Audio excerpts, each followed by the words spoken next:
Hukum ex Jampitsus Febri Ardiansah Hotman Paris Hutapea membawa-bawa nama Presiden Prabowo untuk membela kliennya.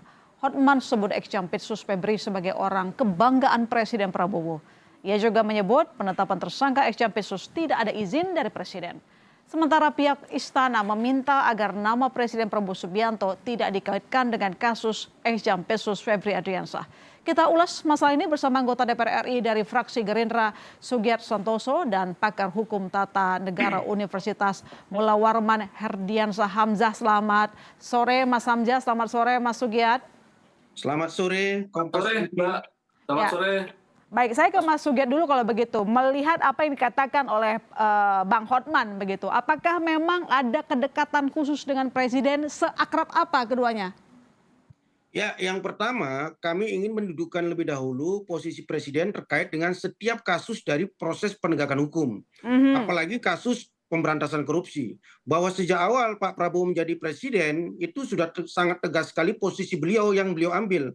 Bahwa beliau mendukung apapun proses penegakan hukum, apalagi terkait dengan pemberantasan korupsi. Itu bisa kita lihat misalnya dalam Astra-Cita beliau di poin yang ketujuh, Astra-Cita beliau, bagaimana beliau ingin memperkuat reformasi di bidang birokrasi, politik, hukum, dan pemberantasan korupsi. Dan pun ketika setiap Pak Prabowo pidato, apakah di pidato kenegaraan, pidato di acara-acara formal kepresidenan, beliau selalu mengingatkan bahwa tidak ada pandang bulu dalam proses penegakan hukum dan pemberantasan korupsi. Terakhir kemarin misalnya pada saat beliau pidato di DPR, bahkan beliau menyebut jangan ada yang mengatasnamakan jenderal ini, jenderal itu. Jika terlibat dalam pemberantasan korupsi ya sikat. Itu yang pertama.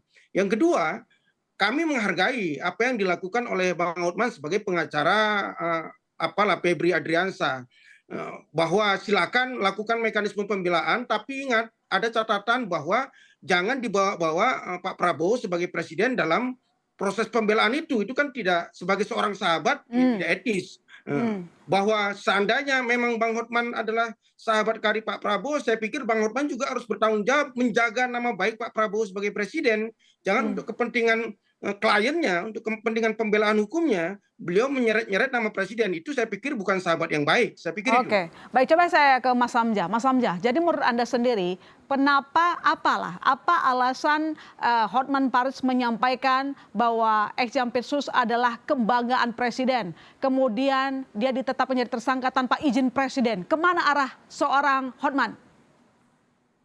Ya, yang pertama saya kira dalam keadaan orang yang sedang panik, ya semuanya akan dijadikan pegangan gitu ya. Makanya salah satu yang dijadikan sebagai pegangan oleh pengacara mantan Jampitsus adalah Presiden sendiri. Saya menduga ini bukan soal ketidakpahaman, dia pasti tahu soal itu. Bahwa tidak perlu izin dari Presiden untuk melakukan proses pemanggilan, penggeledahan, penangkapan, penahanan terhadap seorang jaksa. Kalau kita mengacu pada Undang-Undang 11 2021 misalnya tentang kejaksaan, betul bahwa ada proses pelindungan hukum atau imunitas terbatas ya, tidak secara absolut yang diberikan kepada jaksa, tetapi itu tidak berlaku kalau kita mengacu pada putusan Mahkamah Konstitusi nomor 15 tahun 2025. Kalau kemudian kita baca baik-baik di dalam pertimbangan hukum atau rasio di sini di putusan MK itu, MK jelas mengatakan bahwa kalau kemudian seorang jaksa memerlukan izin, ini lagi-lagi bukan izin presiden, tetapi izin jaksa agung ya. Kalau istilahnya izin itu diberlakukan, itu tidak berdasarkan dua kondisi. Satu, kalau berdasarkan kemudian proses hukum itu dalam keadaan tertangkap tangan, itu tidak memerlukan izin jaksa agung, atau berdasarkan bukti permulaan yang cukup, ditetapkan sebagai tersangka untuk 3 kejahatan sekaligus.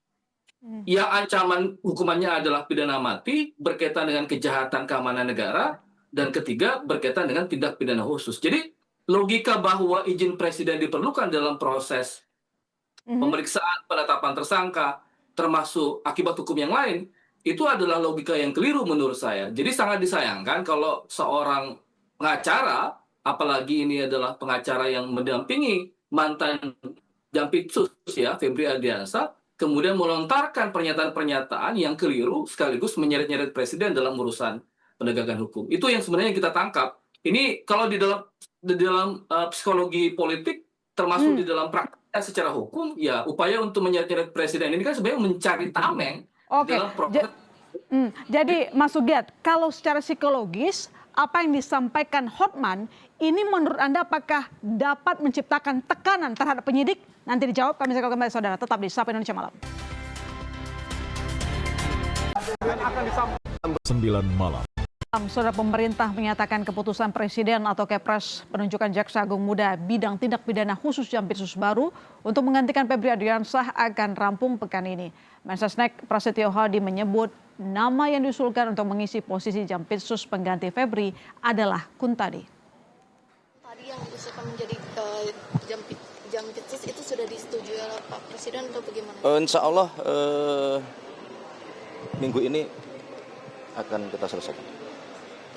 Mas, Oke. soal MK memutus. Ya, kita lanjutkan pertanyaan menggantung tadi Mas Sugyat. Jadi kalau Anda melihat secara psikologis, apakah yang disampaikan oleh Hotman ini bisa menciptakan tekanan terhadap penyidik atau mungkin memengaruhi proses hukum? Ya, saya ingin mengatakan bahwa bukan hanya dalam konteks Bang Hotman ya, tapi dalam konteks secara keseluruhan siapapun yang ingin mencoba-coba membawa nama presiden dalam konteks penegakan hukum atau pemberantasan korupsi, apalagi untuk kepentingan-kepentingan pribadi, saya pikir mereka akan bertepuk sebelah tangan. Mereka akan merasakan kegeeran sendiri. Karena memang sejak awal Pak Prabowo kan bahkan jauh sebelum beliau menjadi presiden, bahwa ada semangat dan tekad beliau. Kenapa terjun ke politik, kenapa bertarung berkali-kali dalam kontestasi pemilu, salah satunya adalah ingin pemberantasan korupsi ini terjadi. Dan itu kan dibuktikan pada masa beliau. Dari awal mulai memimpin sebagai presiden, bagaimana tadi dikatakan oleh misalnya Bang Hotman lah bahwa Febri Ardiansah ini adalah Jampitsus kesayangan karena sudah prestasinya seperti ini, prestasinya seperti ini. Jangan salah bahwa sebelum Pak Prabowo menjadi presiden pun kan Febri Ardiansah sudah menjadi Jampitsus, Jaksa Agungnya juga sudah menjabat. Tapi kenapa itu tidak dilakukan pada periode yang lalu? Ingat bahwa misalnya dalam konteks Satgas PKH itu kan tidak hanya Febri Ardiansah seorang personal, itu ada institusi Kejaksaan Agung, ada institusi TNI, ada banyak lembaga yang terkait di situ, ya kan? Dan itu menjadi prestasi bersama. Dan ujungnya adalah karena ketegasan Pak Prabowo dalam konteks menyelamatkan kekayaan atau aset-aset negara untuk kepentingan rakyat. Jadi sekali lagi, apalagi kan sekarang Jampitsusnya sudah ganti. Saya yakin dan percaya bahwa pada pemerintahan Pak Prabowo terkait dengan pemberantasan korupsi tidak ada satu kelompok atau satu individu pun yang bisa melakukan intervensi, apalagi sampai membawa-bawa nama presiden. Oke, baik, coba saya ke Mas Hamzah. Kalau pendapat Anda sendiri seperti apakah memang sebenarnya Hotman ini membela hak kliennya, hak hukum Febri, atau sebenarnya sedang membangun kesan kedekatan dengan presiden itu seharusnya memberi perlakuan yang berbeda terhadap ex-Jampitsus? Ya, sebagai seorang pengacara saya kira ya sah-sah saja kemudian upaya pembelaan itu. Tetapi kan pembelaan itu mesti dilakukan secara terukur gitu ya. Tidak sampai kemudian menarik-narik bagaimana presiden itu ke dalam sebuah perkara. Ini jelas mengarah kepada upaya mempolitisasi perkara gitu. Tetapi di satu sisi yang lain, kita juga penting untuk mengkritik presiden. Sebagaimana yang saya sampaikan berkali-kali termasuk di Kompas TV juga, bahwa ketiadaan public address dari presiden itu membuat kasus ini semakin menjadi rumit, liar kemana-mana, termasuk apa yang sekarang kita lihat dalam perkaranya Hotman gitu. Itu satu.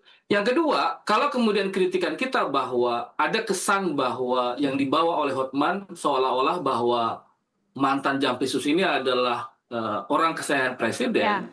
Sebenarnya kan perkara korupsi yang kemudian muncul dan melibatkan Jampitsus atau dalam hal ini mantan Jampitsus, itu harus kita maknai bahwa kekuasaan sekarang memang keropos dalam urusan pemberantasan tindak pidana korupsi. Saya menghargai kalau kemudian ada komitmen yang tegas dari presiden, tetapi kan faktanya kita kehilangan presiden dalam beberapa waktu belakangan ini, terutama dalam atau ketika bicara soal pemberantasan tindak pidana korupsi. Kalau sekiranya ada sikap tegas presiden dari awal dalam perkara ini, saya kira publik bisa memahami bahwa urusan komitmen presiden terhadap pemberantasan tindak pidana korupsi saya kira tidak perlu dipertanyakan. Kalau soal komitmen presiden kan sebenarnya sudah menyampaikan berkali-kali soal pemberantasan korupsi. Lalu kemudian ini Jampitsus yang sebenarnya diangkat oleh presiden juga maksudnya dibiarkan untuk mengikuti prosedur hukum. Anda tetap tidak yakin bahwa ini bentuk keseriusan pemerintah memberantas korupsi?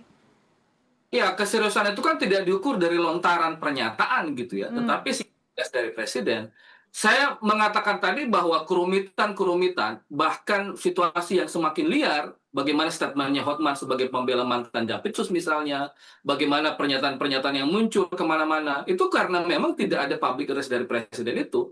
Kita menghendaki kalau misalnya perkara ini ingin dilakukan on the track sebagaimana perkara hukum yang sebenarnya, Mhm. maka seharusnya Pak Presiden juga memberikan pesan secara tegas terhadap perkara ini. Tidak Ah, membiarkan perkara ini ditangani oleh lembaga yang notabene yang terlibat adalah anggotanya sendiri. Kan ini yang menjadi persoalan sebenarnya. Jadi kalau hmm. kemudian ada upaya menarik-narik presiden ke dalam perkara ini, itu adalah bentuk keliaran yang juga diakibatkan atau dimunculkan oleh presiden sendiri. Kira-kira begitu. Ya, Mas Ugiar, silakan respon Anda. Harusnya Presiden menyatakan sikap secara terbuka, terutama dalam kasus Ekjampesus, bukan ditangani di Kejagung. Ya, pemerintahan Pak Prabowo saya pikir tadi diawali oleh Kompas TV misalnya pernyataan dari Menteri Sekretaris Negara Mas Prasetyo Hadi. Saya pikir itu bisa mewakili apa yang menjadi komunikasi dari Presiden. Tapi saya ingin menegaskan sekali, ini kan prosesnya masih sedang berlangsung. Kita hormati, kita dukung bagaimana aparat penegak hukum, kejaksaan sekarang yang sedang menjadi leading sektor untuk memproses ini dengan transparan, akuntabel, dan berdasarkan ketentuan hukum yang berlaku. Tapi kalau kita misalnya lihat ke belakang, orang yang paling dekat dengan Presiden sekalipun, misalnya Kepala BGN, itu tegas diproses kan. Saya pikir kalau dalam proses kasus Febri Adriansyah, karena masih baru, kita lihat saja bagaimana kejaksaan memproses ini setelah diserahkan berkasnya oleh pihak kepolisian. Tapi saya masih sangat optimis bahwa ini akan menjadi momentum strategis kesekian kali dari beberapa momentum yang ada, bagaimana pemerintahan Pak Prabowo sekali lagi ingin membuktikan bahwa seperti yang selalu dikatakan berulang-ulang, jangan main-main dalam pemerintahan Pak Prabowo, apalagi Oke. terkait dengan mengambil uang rakyat. Ada Ini kurang tegas apa? Baik, pernyataan dari Mas Prasetyo disampaikan sebagai perpanjangan tangan perwakilan dari Presiden. Itu sikap Presiden katanya, Mas Hamzah. Iya, saya kira pernyataan-pernyataan itu tidak menjawab apa yang menjadi kritikan dari publik gitu ya. Ah, Kalau kita mendudukan persoalan keterlibatan dugaan korupsi yang menyeret nama mantan Jampitsus Febri Adriansyah misalnya, kan dari awal kita selalu meminta bagaimana Presiden itu menempatkan posisi ini on the track sebagaimana yang dibutuhkan dalam penyelesaian perkara hukumnya. Sebagai contoh, kita berkali-kali ngomong bahwa dalam urusan konflik kepentingan, jangan kemudian perkara ini ditangani oleh lembaga yang melibatkan anggotanya sendiri, dalam hal ini Kejaksaan Agung. Kan waktu itu kita menghendaki supaya perkara ini memang ditangani oleh Komisi Pemberantasan Korupsi atau KPK yang lebih objektif dalam persoalan penanganan perkara hukum. Apalagi ketika kemudian mencuatnya perkara ini, ada kesan saling menyandra antara Kejaksaan Agung dengan Kepolisian Republik Indonesia. Nah, posisi yang paling memungkinkan adalah menyerahkan perkara ini kepada KPK. Nah, makanya implikasinya sebenarnya seperti yang saya bilang tadi, ada beberapa catatan ya. Satu, saya ingin memberikan insight bahwa situasi-situasi semacam ini memberikan pesan bahwa memang situasi pemberantasan tindak pidana korupsi di bawah rejim Prabowo sekarang memang terlalu keropos. Kalau kemudian ada misalnya dari Pak Sugiat dan sekeliling istana mengatakan bahwa tidak ada pandang bulu, bahkan orang dekat pun kemudian diseret di dalam perkara hukum korupsi sebagai contoh. Bagi saya di dalam sudut pandang yang berbeda, itu justru membuktikan betapa kroposnya pemerintahan hari ini terhadap isu pemberantasan tindak pidana korupsi. Ada semacam ketidaktegasan Presiden sebagai panglima perang di dalam urusan ini, itu satu. Yang kedua, ketidaktegasan ini kan berimplikasi ya terhadap penanganan perkara-perkara yang lain. Jadi impact-nya begitu sangat besar kalau Presiden tidak menunjukkan sikap tegas dan komitmen terhadap perkara ini. Pertanyaannya, apa problemnya Presiden tidak kemudian memberikan semacam ketegasan bahwa perkara ini harusnya ditangani oleh Komisi Korupsi? Oh ya, Mas Sugiat silakan dijawab. Ini dipertanyakan ketegasan dari pemerintah memberantas korupsi, ada masalah kropos di sana, kemudian pengakuan dari seorang Hotman pun disampaikan yaitu dampak dari ketidaktegasan seorang presiden disampaikan tadi oleh Mas Hamzah.